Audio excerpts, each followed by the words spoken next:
Welcome back to Tidbit Tours. My name is Nadine, and the next screen you'll see is Alex.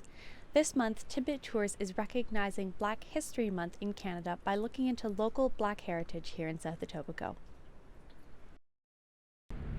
In Canada, the month of February is designated as Black History Month. It was initially recognized as an intervention to racism and erasure of Black histories in education. In more recent years, the term history has increasingly become replaced by the word heritage. The shift in language represents a continuing focus in recognizing the achievements, activism, and contributions of Black Canadians in our history, balanced with an acknowledgement of the struggles Black people continue to face here in Canada and all over the world. At the Lakeshore Grounds Interpretive Center, our aim is to research, preserve, and share the different histories that connect to the Lakeshore Grounds, and this includes the Black heritage of the community. We're learning and sharing the stories of our local Black history using Tidbit Tours program to build a richer picture of our local heritage, informed by local history. Canada's Black History Month was influenced by a similar movement in the United States that began in 1926. The American counterpart began as a week in February dedicated to recognizing the accomplishments and contributions of African Americans, falling between the birthdays of Abraham Lincoln and Frederick Douglass. The movement was led by scholar and advocate Dr. Carter G. Woodson and his organization, today called the Association for the Study of African American Life and History. The initiative was expanded to include the entire month of February by 1976. Celebration was unofficially introduced in Canada by the Toronto CPR division of the Brotherhood of Sleeping Car Porters in the 1950s, with the earliest events being hosted at Toronto Methodist Episcopal Church in the St. John's Ward neighborhood. Additional groups continued to organize Black History Week events in Canada until 1978, when Ontario's Black History Society presented a petition to the City of Toronto to have February formally proclaimed as Black History Month, a proclamation that was made official the following year.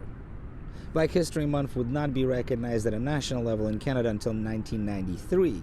In that year, the Ontario Black History Society worked with the Honourable Jean Augustine to bring forward a motion to the House of Commons. The petition carried unanimously. The first National Black History Month in Canada came into effect in February 1996. Further recognition for Black History Month in Canada came in 2008 after Senator Donald Oliver introduced the motion.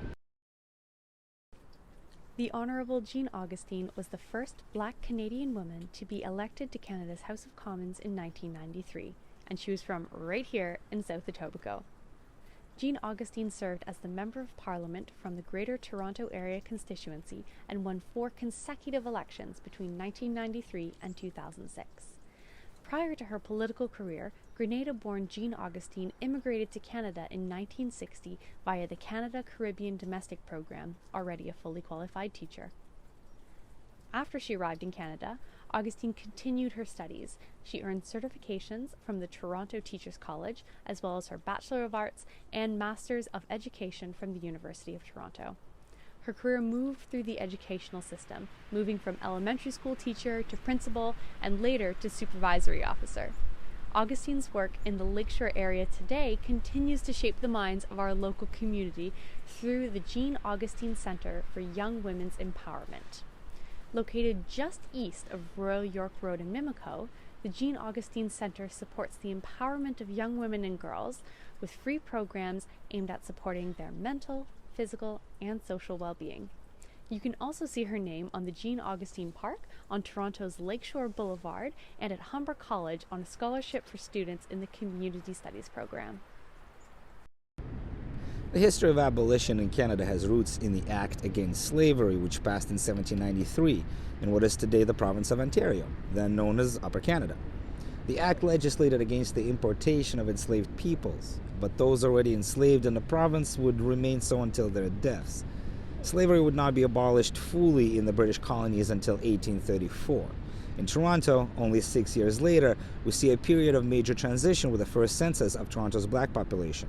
It was carried out by a Black student, Peter Gallego, who counted 525 Black Torontonians at the time. Later, in the 1861 federal census, we get a more detailed picture of the Black population in Ontario. At that time, there were over 17,000 Black residents in the province, with more than 40% being Canadian-born. Over half this population were originally from the United States, some of whom escaped slavery through the Underground Railroad, while others arrived as free immigrants. Beginning in the 19th century, Black freedom seekers from the U.S. and immigrants from Caribbean and African countries settled across Canada. One of the closest settlements to us here in Etobicoke was in Toronto's St. John's ward. The neighborhood was bounded by Queen, College, Yonge, and University, and existed from the 1840s until the 1950s.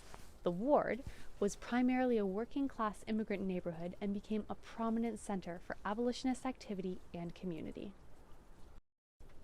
Although St. John's Ward is one of the larger Black settlement areas near us, a number of freedom seekers and Black immigrants established themselves in the West End.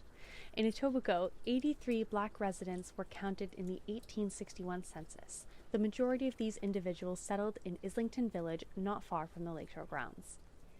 Perhaps one of the best-known names among Etobicoke's freedom seekers was Joshua Glover. Joshua Glover escaped enslavement in the United States in 1852, but was later captured under the Federal Fugitive Slave Act and imprisoned in Milwaukee, Wisconsin. In defiance of this act, more than 5,000 residents of Milwaukee protested Glover's imprisonment, orchestrated his escape from jail, and sent him out along the Underground Railroad. Glover arrived in Canada in 1854, first settling in the Georgian Bay region before making his way to Etobicoke.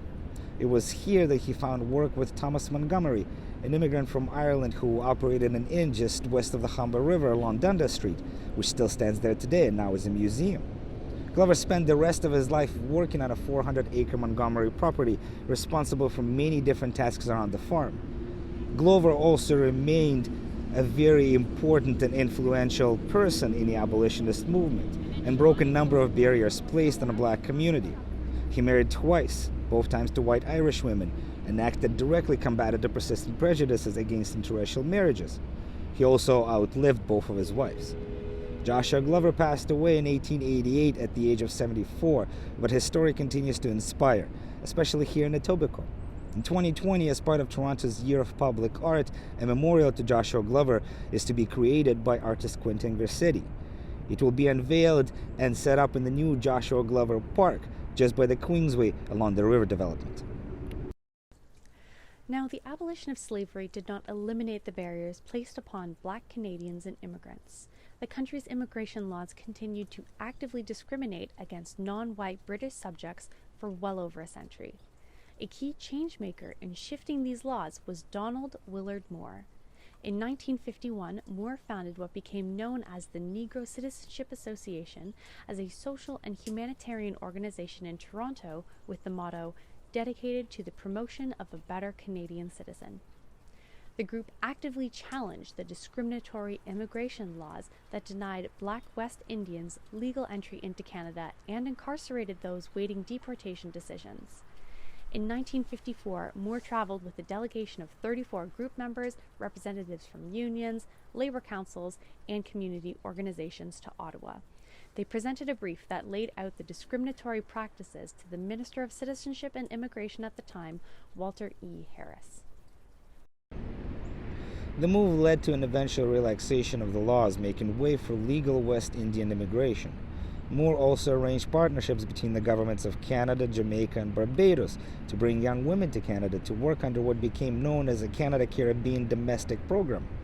Young women immigrated as domestics or nurses and could gain permanent residency after a year beginning in 1955. The Honorable Jean Augustine immigrated for this program in 1960.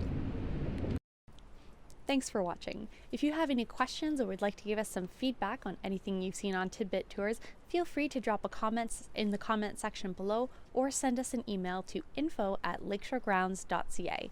Please be sure to join us next month where Alex and I get to work with Humber's Office of Sustainability to talk about the different initiatives happening at the Lakeshore campus, across Humber College, and on the Lakeshore grounds.